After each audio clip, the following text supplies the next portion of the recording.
In the Torah, that famous scenario where Esav's grandson caught Yaakov and was instructed to kill him, right? And Yaakov said, look, take all my property, take it. It's like I'm dead anyways, right? Expand on that, Rabbi. Okay, so you're referring to the statement of the rabbis that a person who's poor is considered as if they're dead. The question is, what does it mean? What does that mean? Right. They're not dead, they're just poor. Right. This is the way the commentary of the Maral explains that a person who's poor is somebody who cannot act in the world. They can't make a difference because they just don't have the means to do so. So you're saying like fundamentals like buying challah for Shabbos or sending your kid to school? Supporting their families, educating their child. They can't make a difference in any shape, way, or form. They're powerless. Being powerless is like being dead because a person who's dead is ultimately powerless. I was just listening to, I forgot, somebody was telling me that the VO2 max, which is a measurement of how much oxygen your body can absorb, if a person reaches the level of 18, VO2 max of 18, they can't get up out of a chair. They can't walk up a flight of stairs. So a person who can't do anything, they're incapacitated.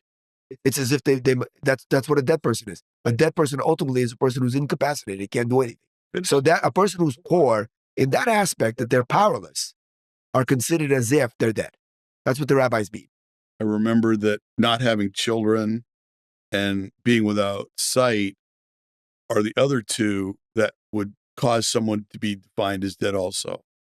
Yes, there's actually 4, but you're asking about those 2. A person who does not have any children, what are children? Children is the propagation of a person's power in the world. A person who is able to move through history, so to speak, move through time, is a person who's acting in the world.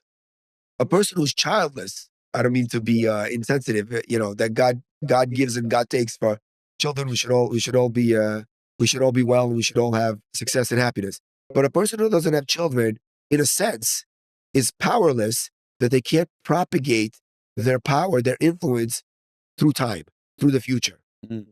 So from that aspect, they also lack the power. So they may have the money, but the money stops when they pass. So therefore, a person who's childless is also considered like they're dead. The third one was seeing. A person who cannot see is a person who cannot be with people because they can't see. Disability prevents them from being with people. They can't interact and mingle with people. They could, but there needs to be a lot of help, and it's not going to be the same as a person who's independent with sight.